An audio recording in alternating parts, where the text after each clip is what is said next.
خلق الإنسان علمه البيان.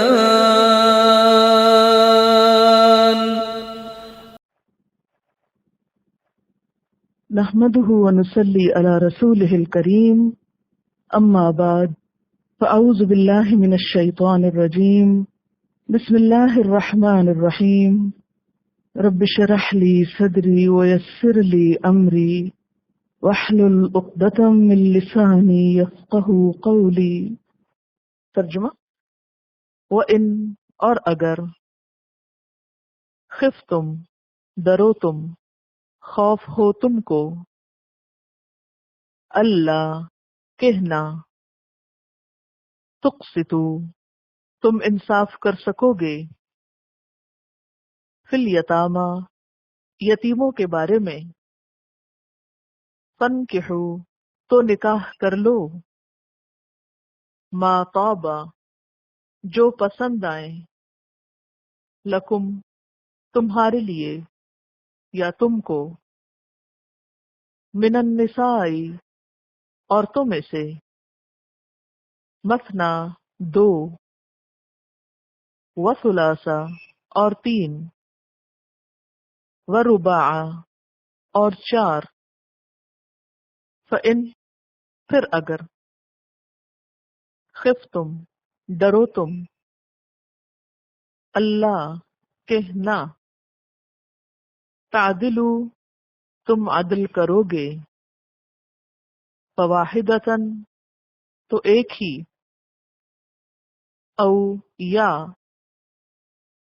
ما ملکت ایمانکم، جن کے مالک ہوئے تمہارے دائیں ہاتھ، ذالکا، یہ، ادنا، قریب تر ہے، اللہ، کے نہ، تعولو، تم ایک طرف جھک جاؤ، بے انصافی کرو۔ تفسیر: وَإِنْ خِفْتُمْ أَلَّا تُقْسِطُوا فِي الْيَتَامَى، اور اگر تم کو خوف ہو کہ تم یتیموں کے معاملے میں انصاف نہ کر سکو گے۔ یہاں یتیموں سے مراد کون یتیم ہے؟ یعنی یتیم بچے، جس میں لڑکیاں اور لڑکے دونوں شامل ہیں، چھوٹے بچے، جیسے کہ پیچھے بھی یتیم کی تعریف آپ کو یہ بتائی گئی کہ یتیم نابالغ بچے کو کہتے ہیں جس کا باپ فوت ہو جائے۔ اب ایسے بچے ایک عورت کے لیے سنبھالنے تو بہت مشکل ہے، تو اسلام ان کی ذمہ داری قریبی رشتہ دار مردوں کو دے رہا ہے۔ ہمارے معاشرے میں کیا ہوتا ہے، اگر باپ فوت ہو جائے کوئی نہیں پوچھتا، عورت ہی بیچاری ان کو سنبھالتی رہتی، اکثر کیسز میں یہ ہوتا ہے۔ اور اس طرح بیوہ عورت تو ایک شوہر کے جانے کا غم اور دوسرے ان معصوم بچوں کو پالنے کا بوجھ اور ذمہ داری۔ لیکن اسلام نے بنیادی طور پر یہ ذمہ داری بیوہ عورت پہ نہیں ڈالی، کس پہ ڈالی ہے؟ یتیموں کے قریبی رشتہ داروں پر، چچا ہو سکتا ہے، کزن ہو سکتا ہے، کوئی بھی رشتہ دار جو قریب تر ہو اور جو اس اہل ہو کہ وہ ان کی ذمہ داری لے سکے، وہ خود بھی بچہ نہ ہو۔ اب یہاں یتیموں کے ذمہ داروں کو کہا جا رہا ہے، ولی کو کہا جا رہا ہے کہ اگر تم کو یہ ڈر ہو کہ تم ان یتیم بچوں کے ساتھ انصاف نہ کر سکو گے، یعنی ان کی تعلیم و تربیت میں، تو پھر کیا کرو؟ ان کی ماؤں سے بھی شادی کر سکتے ہو۔ اور اس کی رخصت کس بنا پر ہے؟ کہ ایک سے زائد شادی کرنے کی اسلام میں اجازت ہے۔ اور عام طور پر آپ نے دیکھا ہوگا کہ ایسا بسا اوقات ہوتا ہے کہ بھائی کی بیوہ سے شادی کر لی جاتی ہے، یا یہ کہ قریبی رشتہ داروں میں سے کوئی اور بیوہ عورت کو سہارا دینے کے لیے، اور خصوصاً اگر بچے چھوٹے ہوں تو ان بچوں کو لک آفٹر کرنے۔ اچھا، ہمارے معاشرے میں ایک اور افسوسناک صورتحال یہ ہے کہ پھر بچوں کی کوئی نہیں سوچتا۔ عورت سے تو اگر شادی کریں گے بھی تو عورت کا تو پھر سوچ لیں گے، اور پھر کیا چاہیں گے؟ بچے نانی لے جائے تاکہ ہمارے عیش میں خلل نہ پڑے۔ تو یہاں پر اسلام کی تعلیم کیا ہے کہ ان بچوں کی فکر کرو، اور اگر خود بچوں کو نہیں سنبھال سکتے تو ان کی ماں کو بھی ساتھ لے آؤ تاکہ وہ بھی اس کام میں تمہاری مددگار ہو۔ ایک معنی تو یہ ہے۔ دوسرا معنی کیا ہے کہ کہ یہاں یتامہ سے مراد یتیم بچیاں ہیں جو بہت چھوٹی تو نہیں، بالکل دودھ پیتی، بڑی لڑکیاں ہیں. عام طور پر ایسی لڑکیوں سے بہت زیادتی ہوتی تھی. جو ان کو اپنی نگرانی میں لیتا، مثلا چچا نے اپنی نگرانی میں لی تو وہ انٹرسٹڈ ہوتا کہ اپنے ہی بیٹے سے شادی کر دیں. ہمارے معاشرے میں بھی ایسا ہوتا ہے نا بسا اوقات کہ بچی کو لیا اور پھر اس نقطہ نظر سے لیا یا اس سوچ سے لیا کہ اس کو خود پالیں گے اور پھر اس کے بعد اپنے بیٹے کی شادی اس سے کر لیں گے، اور اس لالچ میں وہ بسا اوقات اس کی ذمہ داری لے لیتے ہیں. اس میں پھر ظلم و زیادتی کا اندیشہ تھا. کیا کہ بسا اوقات کیا ہوتا کہ یتیم بچیوں کا ولی یا ذمہ دار ان کا کوئی قریبی رشتہ دار ہوتا جو بعض اوقات وراثت میں بھی ان کا شریک ہوتا تھا.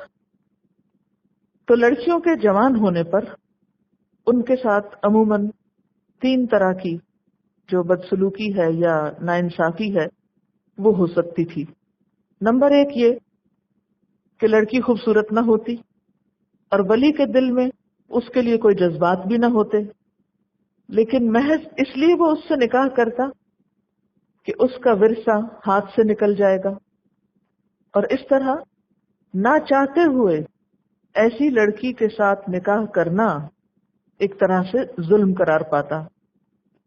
دوسری صورت یہ ہوتی کہ لڑکی خوبصورت ہوتی اور صاحب جائیداد بھی، ولی اس سے نکاح کر لیتا مگر نکاح میں مہر نہ دیتا یا بہت کم دیتا، اور اس طرح بھی ظلم ہوتا کہ لڑکی کی خوبصورتی کی وجہ سے یا اس کی طرف مائل ہونے کی وجہ سے اس سے شادی بھی کر لی جاتی اور پھر اس کو مہر بھی نہ دیا جاتا یا بہت تھوڑا دیا جاتا کیونکہ اس کو پوچھنے والا نہیں. اور تیسری صورت یہ کہ لڑکی بھی خوبصورت نہ ہوتی اور نہ ہی اس کے پاس مال ہوتا، اور اس صورت میں ولی کو اس سے نکاح کرنے میں کوئی دلچسپی نہ ہوتی. تو یہ زیادتیاں اس معاشرے میں عام تھیں، اور آج بھی دور جاہلیت سے کم نہیں ہے جاہلیت کہ آج بھی بسا اوقات ایسی ہی صورتحال پیش آتی. تو اس صورت میں فرمایا جا رہا ہے کہ تم ضرور یتیم بچیوں سے ہی شادی کرنا چاہتے ہو جن کے ساتھ پھر تم انصاف نہیں کر سکتے، جن کے تم حقوق نہیں دے سکتے. تو ایسا کرنے کی بجائے کیا کرو؟ فن کی ہو تو نکاح کر لو، ما طاب لکم جو پسند آئے تم کو، من النساء عورتوں میں سے، مسنا 2 وثلاثا اور 3 ورباع اور 4 دوسری عورتوں سے شادی کرو. پھر یہاں پر آپ ایک اور چیز دیکھ رہے ہیں کہ فرمایا فَانْكِحُوا مَا طَابَ لَكُمْ، نکاح کرو جو تم کو پسند آئے. یعنی شادی میں طاب لکم کی رخصت ہے. کیا مطلب کہ شادی کرتے وقت یہ ضرور دیکھ لینا چاہیے کہ جس لڑکی سے شادی کی جا رہی ہے اس میں کوئی ایسی چیز بھی ہے جو بعد میں دونوں کے درمیان موافقت اور محبت کا ذریعہ بنے گی، یا محض ظاہری اور مادی چیزوں کو سامنے رکھ کے نکاح ہو رہا ہے. بعض اوقات کہیں رشتہ بھیجا جاتا ہے، اس لڑکی کے اندر کوئی ایسی اٹریکشن نہیں ہوتی لڑکے کے لیے، لیکن چونکہ وہ بہت مالدار ہوتی ہے اس لیے اس بنا پر اس سے شادی کر لی جاتی. بسا اوقات وٹے سٹے کا رشتہ جسے عربی میں نکاح شغار کہا جاتا ہے وہ کر لیا جاتا ہے کہ ہم اپنی بیٹی تمہیں دیتے ہیں بشرطے کہ تم اپنی بیٹی ہمیں دو، اور دونوں طرف سے لڑکی کو مہر سے محروم کر دیا جاتا ہے. تو یہاں پر ما طاب لکم کی قید لگائی گئی. اس کے بارے میں چند احادیث بھی ہیں. آپ صلی اللہ علیہ وسلم نے فرمایا اگر تم میں سے کوئی کسی عورت کو نکاح کا پیغام دے تو اس کی ایسی چیزوں کو دیکھ لینا اگر ممکن ہو جو نکاح کی رغبت دلائیں تو ایسا کرو. یعنی اس کو دیکھ سکتے ہو مراد اس سے. مغیرہ بن شعبہ کہتے ہیں کہ میں نے ایک عورت کو نکاح کا پیغام دیا. آپ صلی اللہ علیہ وسلم نے فرمایا کیا تم نے اس کو دیکھ لیا ہے؟ میں نے عرض کیا نہیں. فرمایا اس کو دیکھ لینا کہ یہ دونوں کے درمیان محبت اور موافقت پیدا کرنے کے لیے زیادہ بہتر ہے. اس سے کیا پتہ چلتا ہے کہ نکاح سے پہلے لڑکے کے لیے ضروری ہے کہ وہ لڑکی کو دیکھ لے. اب آپ سوچ رہے ہوں گے یہ کیوں نہیں کہا گیا کہ لڑکی بھی لڑکے کو دیکھ لے؟ اس لیے کہ لڑکی کے لیے لڑکے کو دیکھنا کوئی مسئلہ نہیں ہوتا، لیکن عام طور پر لڑکے کے لیے لڑکی کو دیکھنا مشکل ہوتا ہے. خاندانی پروٹیکشن ہوتی ہے، پردہ ہوتا ہے، کئی آڑ ہوتی ہے. تو اس لیے احادیث میں سارا خطاب مردوں کی طرف ہے. اور پھر پیچھے چونکہ یتیم بچیوں کی بات ہو رہی تھی، تو یتیم بچیوں کے معاملے میں بھی بسا اوقات ان کو رغبت نہیں ہوتی تھی، زبردستی شادی کر لیتے تھے ان کے مال کی وجہ سے. تو فرمایا گیا کہ نہیں، یہ ضرور دیکھو کہ کیا بعد میں نباہ ہو سکتا ہے یا نہیں. یہاں جو طاب لکم ہے اس سے پتہ چلتا ہے کہ نکاح میں پسندیدگی کا عنصر ضروری ہے. جبرن شادی نہیں کرنی چاہیے، نہ کسی لڑکے کی نہ لڑکی کی. اس کا یہ مطلب بھی نہیں کہ ہر لڑکا لڑکی اٹھ کے اپنی پسند کی جگہیں تلاش کرنے لگے، یا ایک ایسی چیز کو پسند کرنے لگے کہ جو اس کو سوٹ ہی نہیں کرتی. مثلا ایک شخص پڑھا لکھا ہے اور وقتی طور پر جذبات میں مغلوب ہو کر وہ کسی ایسی لڑکی کو پسند کر رہا ہے جو بالکل ہی جاہل ہے، یا عمر میں اس سے 10 سال بڑی ہے، یا اس کا خاندانی بیک گراؤنڈ ایسا ہے کہ جو اس گھر میں آ کر سب خاندان کو اجاڑنے کا سبب بن سکتا ہے. تو یہاں ما طاب لکم میں جذباتی وابستگیاں مراد نہیں. اس سے مراد کیا ہے کہ اگر تم شادی کرنے لگو تو دیکھ لو کہ جس لڑکی سے تم کرنے لگے ہو وہ تمہارے نظروں میں جچتی بھی ہے، بھاتی بھی ہے تم کو یا نہیں. اس کا یہ مطلب نہیں کہ ہر گھر میں جا کر لڑکا لڑکیوں کو دیکھتا چلا جائے، یا عورتیں بھی ایسے ہی بس گھومنے پھرنے میں کبھی وہاں چائے پی رہے ہیں کبھی وہاں پی رہے ہیں اور ایک شغل بنانے کے لیے رشتہ دیکھ رہے ہیں. یہ انتہائی ناروا بات ہے. اصولاً کیا ہونا چاہیے کہ لڑکی کو کہیں گھر سے باہر ہی دیکھنا چاہیے. کسی شادی میں، کسی گیدرنگ میں کسی کے گھر جا کر دیکھ کر ریجیکٹ کر کے آ جانا انتہائی بد اخلاقی کی بات ہے. تو پہلی چیز یہ ہے کہ نکاح کا پیغام بھیجنے سے پہلے کیا کرو، باقی خاندان والے، ماں ہے یا بہن ہے یا کوئی اور، وہ لڑکی دیکھ لیں.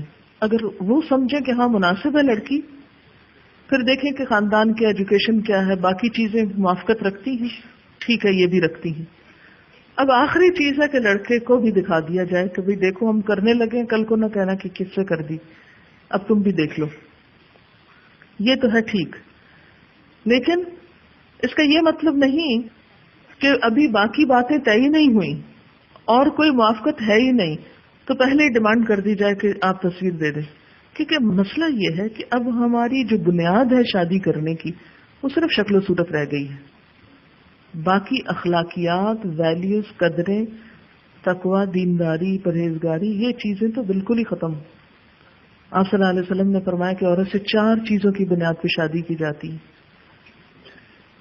اس کے جمال، خوبصورتی کی وجہ سے، اس کے نسب کی وجہ سے، اس کے حسب کی وجہ سے، اس کے دین کی وجہ سے. فاظفر بذات الدین تربت یداک، تمہارے ہاتھ خاک آلود ہوں، دین والی کو اختیار کرو. حضرت عائشہ کے بارے میں آتا ہے کہ خواب میں حضور صلی اللہ علیہ وسلم کو حضرت عائشہ سبز ریشم میں لپیٹ کر دکھائی گئی 1 سے زیادہ بار. تو آپ نے فرمایا کہ اگر اللہ کا حکم ہے تو اللہ تعالیٰ اس کو کر دے گا، یہ بات ایسے ہی ہو جائے گی. اور اسی طرح لڑکی کو بھی لڑکا دکھا دینا چاہیے. اور حدیث میں لڑکی دیکھنے کا تو خاص طور پر ذکر ہے، تو بہت سی لڑکیاں پوچھنے لگتی ہیں کہ کیا لڑکی کو کوئی حق نہیں کہ وہ لڑکے کو دیکھ لے. تو بات یہ نہیں ہوئی کہ کوئی کمپیریزن کے لیے یہاں کہا گیا کہ نہیں عورت کی تو کوئی حیثیت ہی نہیں اس لیے وہ تو بالکل نہ دیکھے، اور چونکہ آدمی کی بہت بڑی حیثیت ہے اس لیے اس کو تو ضرور دیکھنا چاہیے. یہ نہیں ہے وہاں مطلوب. مقصد کیا ہے؟ بات اس لیے لڑکی کو دیکھنے کی تاکید ہے کہ لڑکی کو دیکھنا عموماً مشکل ہوتا ہے، اور لڑکے کو تو کہیں بھی دیکھا جا سکتا، اس کو تو پردے کا کوئی مسئلہ نہیں. اس لیے لڑکی کو بطور خاص نہیں کہا گیا. اور بعض اوقات یہ ہے کہ لڑکی کو اس سے بہت زیادہ کنسرن بھی عموماً نہیں ہوتا، کیونکہ آدمیوں کو زیادہ خوبصورتی کا کریز ہوتا ہے. لڑکیاں عموماً کمپرومائزنگ ہوتی ہیں، تو کمپرومائز کر جاتی ہیں. لیکن مرد کی طرف سے اگر اس کو عورت ناپسند ہو تو زیادہ مشکلات ہو جاتی ہیں. تو اس بنیاد پر خاص طور پر مرد کو یہ کہا گیا کہ ما طاب لکم، جو اچھی لگے تم کو.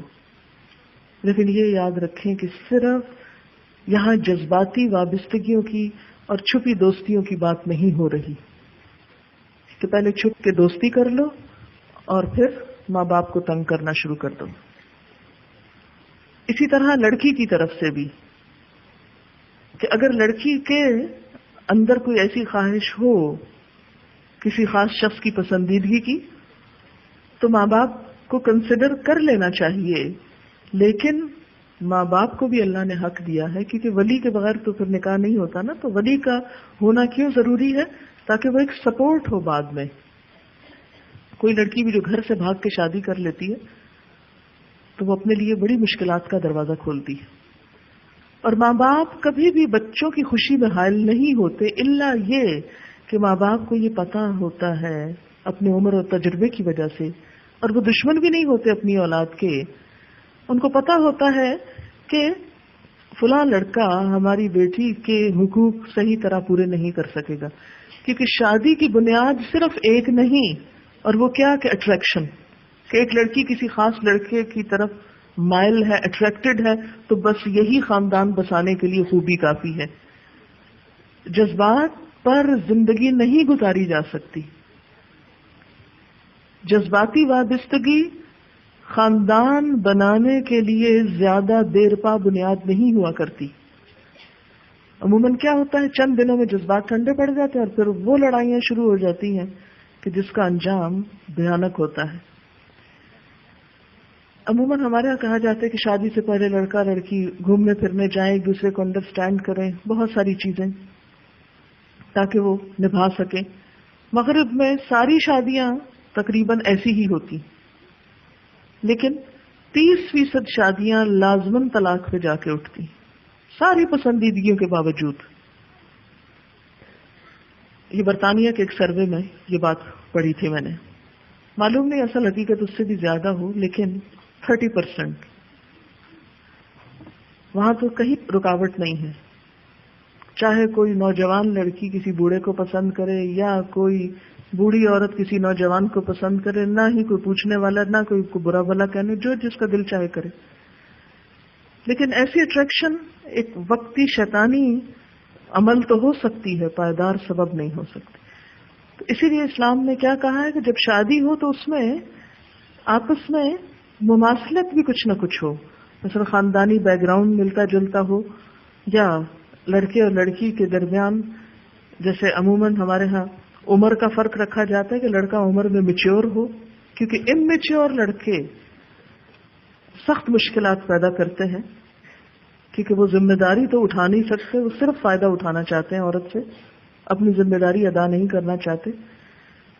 مرد پر شادی کے بعد اللہ نے بہت ساری ذمہ داریاں رکھی ہیں، اور جن میں نمبر 1 کیا ہے کہ وہ عورت کا نان نفقہ پورا کر سکے، یعنی کھانے پینے کی ذمہ داری لے سکے، اس کی رہائش کا، اس کے علاج معالجے کا، کیونکہ کل اس سے ایک اور نسل آگے جنم لے گی اور اس آنے والے بچے کو لک آفٹر کرنے کا ذمہ جو ہے وہ شوہر لے سکے، اور اس کے علاوہ بہت ساری چیزیں.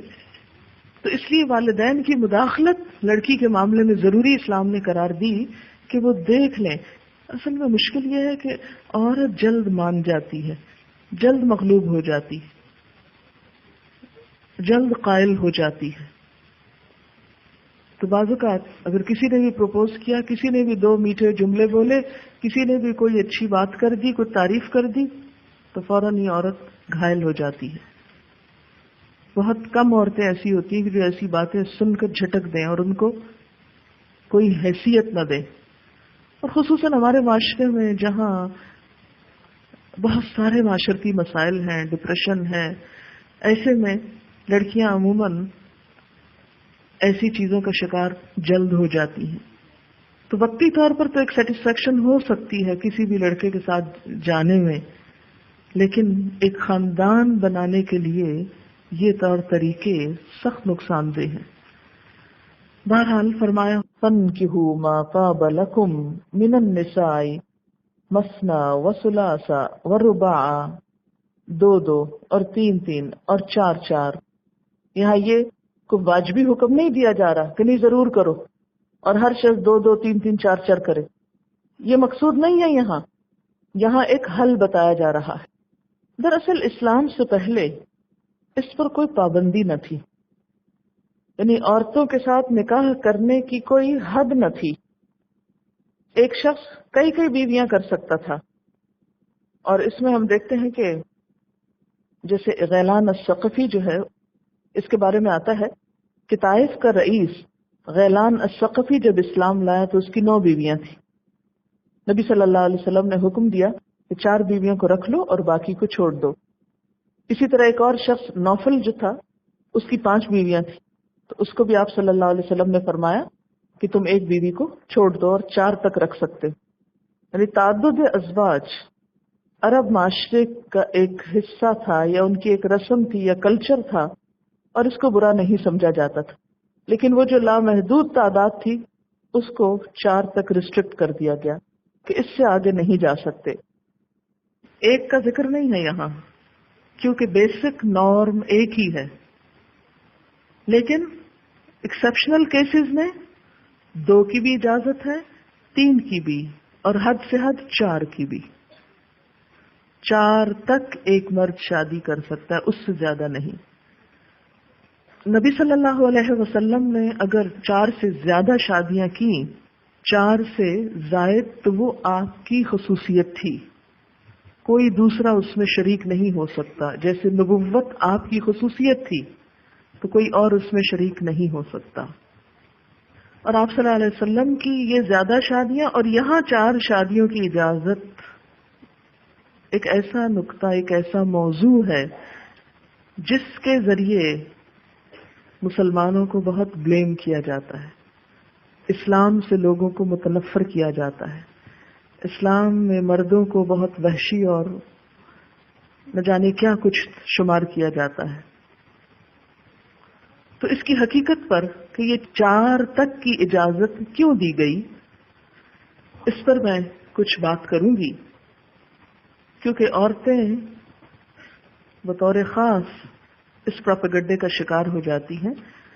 4 شادیوں کی اجازت ہے، بلکہ حکم ہے فن کے ہو، اور عورت بیچاری کو تو صرف ایک ہی آدمی سے بندھے رہنے کی تاکید ہے نا ناانصافی. اور اس قسم کی بہت سی باتیں جو ہمارا ہی مسلمان جدید پڑھا لکھا طبقہ اپنی آنے والی جنریشن کے ذہنوں کو مسموم کر رہا ہے. یہ وہ موضوع ہے جس کے ذریعے مسلمان عورت کو اس کے دین سے بدگمان کیا گیا ہے. اس لیے آپ سب کا اس معاملے میں اچھی طرح شرح صدر ہونا چاہیے اور اس کی حقیقت اور اصلیت کو پوری طرح واضح ہونا چاہیے. بات یہ ہے کہ یہ حکم ایک رخصت ہے، نہ کہ ایک واجب درجے کا حکم کہ ایسا ضرور کر لو. یہ جو الزام تراشی کی گئی ہے نا مسلمانوں پر، اور مسلمان عورت کو اور عمومی طور پہ مردوں کو بھی دین سے بدگمان کیا گیا اس ایشو کی وجہ سے، تو اس کی ابتدا کہاں سے ہوتی ہے؟ کرسچن مشنریز کی طرف سے ہوئی ہے. ایک آرٹیکل ہے مشنری دنیا کی نظر میں مسلمان عورت، مسلم وومن ان دا مشنری ورلڈ. یہ ایک جرنل ہے دا مسلم ورلڈ، اس میں یہ چھپا تھا اپریل 1998 میں. اس کے پیجز 141 سے 164 تک یہ مضمون چھپا تھا، اور رائٹر کا نام ہے Erik Freas, ERIK، Erik Freas, FREAS. اس آرٹیکل کا خلاصہ ہے 19ویں صدی میں امریکہ اور برطانیہ سے ابھرنے والے پروٹسٹنٹ اداروں نے مختلف تحریکیں شروع کی. انہوں نے بیشتر اپنے مطالعے کا محور مشرق وسطی اور خلیج کے ممالک کو بنایا، تاہم مسلمان عورتوں پر بھی بحث کی. کبھی کبھار تو معلوم ہی نہیں ہوتا کہ مشرقی علوم کی بات ہو رہی ہے یا مسلمان مردوں اور عورتوں کے تعلقات اور اسلام کی ان کے طرز زندگی پر اثرات جیسے موضوعات جانچے اور پرکھے جا رہے ہیں. بنظر عمیق دیکھا جائے تو یہ اپنی اس تحقیق کی آڑ میں یہ ثابت کرنا چاہتے ہیں کہ اسلام مسلمان عورتوں کی ترقی کی راہ میں سب سے بڑی رکاوٹ ہے، اس کے پاس عورتوں کے لیے پابندی، جبر اور دکھ بھری زندگی کے سوا کچھ نہیں۔ ان مبلغات نے یہ راستہ اختیار کیا کہ مسلم معاشروں میں جس قدر بھی ظلم، زیادتی اور عدم رواداری ہے، اس کا سبب اسلام ہے۔ وہ لکھتے ہیں کہ محمد صلی اللہ علیہ وسلم کی ذات پر تاریخ ترین دھبا یہ ہے کہ انہوں نے خواتین کے لیے کمتر مقام کا انتخاب کیا، نعوذ باللہ، اور قرآن کے اندر ایسی قانون سازی کی گئی جس سے عورتوں کا مقام کمتر ہو۔ یہ ایک آرٹیکل ہے A New Era for Muslim Women، جی ہالیڈے کا، نیو یارک میں 1911 میں چھپا تھا۔ اس مطالعے میں مسیحی مبلغین کے شانہ بشانہ مسیحی مبلغات نے بھی بڑھ چڑھ کر حصہ لیا اور اپنی تحقیق کو سچ ثابت کرنے کے لیے عقل اور دلیل کے ہتھیاروں سے کام لیا۔ تاہم تاریخی واقعات کو بیان کرتے ہوئے انہوں نے عمومی جذباتی رنگ اختیار کیا۔ ان مبلغات میں سے بیشتر کا تعلق اپنے معاشرے کے نچلے اور متوسط طبقے سے ہوتا ہے، لہذا انہوں نے مسلمانوں کے بھی ایسے ہی خاندانوں کو تلاش کر کے ان کا حال معلوم کیا اور مختلف پہلوؤں سے ایسی درجنوں مثالیں حاصل کی اور سینکڑوں واقعات کا خود سے اضافہ کر دیا۔ پچھلی اور موجودہ صدی میں مبلغین نے مسلمان عورتوں کی توجہ کھینچنے کے لیے مشترک تاریخی حوالوں کی تشریح پیش کرنی شروع کی۔ مثلا یہ کہا جانے لگا کہ جس طرح بائبل کے بیان کے مطابق حضرت ہاجرہ کی بیٹیاں زنجیریں پہنی ہوتی ہیں، اسی طرح سے آپ مسلمان عورتیں اسلامی قوانین کی زنجیروں میں جکڑی ہوئی ہیں۔ ان مستشرقین نے اسلام کے مختلف قوانین سے متضاد اور منفی معنی اخذ کیے۔ اس کے لیے انہوں نے حضور صلی اللہ علیہ وسلم کی زندگی، اسلام کی منفی تعلیمات اور قرآن میں بیان کردہ جنت کے واقعات یعنی حوروں کا ذکر وغیرہ کو اپنے تجزیے کی دلیل بنایا۔ مسیحی مبلغات چند پہلوؤں پر خصوصی گفتگو کر کے اپنے نقطہ نظر کو واضح کرتی ہیں اور ان کے نظریات کو چند نکات میں درج کیا جا رہا ہے۔ اس میں خانگی امور، اس میں لکھتے ہیں کہ محمد صلی اللہ علیہ وسلم کے ماننے والے تو یہ سوچ بھی نہیں سکتے کہ حقیقی گھر کیا ہوتا ہے یا کیا ہوگا، اور یہ کہ ان کے گھر حسد، جھگڑے، مار پیٹ اور بدگوئی کے مرکز ہوتے ہیں۔ اس کے لیے انہوں نے کیا کیا؟ سرویز کیے ہیں، کہاں؟ Middle class, lower middle class کے کچھ گھرانوں کو لے کر۔ اور آپ دیکھیں کہ عمومی طور پر اختلاف تو ہر گھر کے اندر موجود ہے، یہ صرف یہاں نہیں، کسی بھی معاشرے میں آپ چلے جائیں، لیکن انہوں نے اس کو کس سے ایسوسیٹ کر دیا؟ اسلام سے۔ اور انہوں نے کہا کہ عربی زبان میں گھر کے لیے بیت کے علاوہ کوئی لفظ ہی استعمال نہیں ہوتا، تو وہاں مسلمان ہمارے ہاں رائج ہوم سویٹ ہوم کی شیرینی کیسے پائیں گے؟ یہی وجہ ہے کہ عورت کو ساتھی اور مددگار قرار نہیں دیتے۔ ان مبلغین نے مسلمانوں پہ طرز کھایا کہ وہ اپنی مرضی کا اور پسند کا جیون ساتھی بھی تلاش نہیں کر سکتے۔ اور اسی طرح بہت ساری خرافات ہیں اس میں، جس میں جو بات ثابت کی گئی وہ یہ کہ مردوں کی بالادستی کا معاشرہ ہے اسلامی معاشرہ، اور شوونسٹک کی اصطلاح آپ نے سنی ہوگی، اور شوونزم جس میں کہ مرد بالادست ہے اور عورت جو ہے وہ کمتر درجے کی ہے، اور پھر وہ مختلف طریقوں میں یہ ثابت کرنے کی کوشش کی گئی کہ عورت بیچاری انتہائی مظلوم ہے اور اس کی کوئی سے نہیں کسی خاندان کے اندر۔ لیکن یہ غلط فہمی ہے، اور آپ دیکھیں کہ اس پروپیگنڈے کا شکار ہماری خواتین بطور عام ہوئی ہیں۔ ایک دن کافی عرصہ پہلے کی بات ہے کہ ہماری کام کرنے والی روتی ہوئی آئی اور کہنے لگی کہ میڈم عورتوں کے بھی تو کچھ حقوق ہوتے ہیں، ہمارے اوپر تو صرف ظلم و ستم ہوتا ہے۔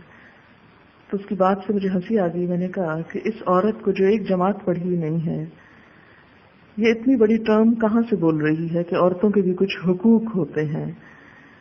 اس لیے کہ میڈیا نے مسلسل عورت کے حقوق کے نام سے جو پروپیگنڈا کیا ہے، یوں لگتا ہے جیسے حق تو ابھی دلوایا جائے گا، اس سے پہلے تو اس کے پاس کوئی حق ہے ہی نہیں، اور اسلام نے تو گویا اس کو کوئی حق دیا ہی نہیں۔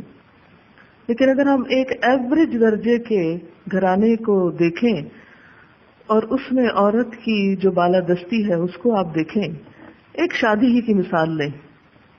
شادی میں رشتہ کون پسند کرتا ہے ہمارے ہاں؟ شادی کی تاریخ کس کے مشورے سے طے پاتی ہے؟ جہیز کون خریدتا ہے؟ بری کون بناتا ہے؟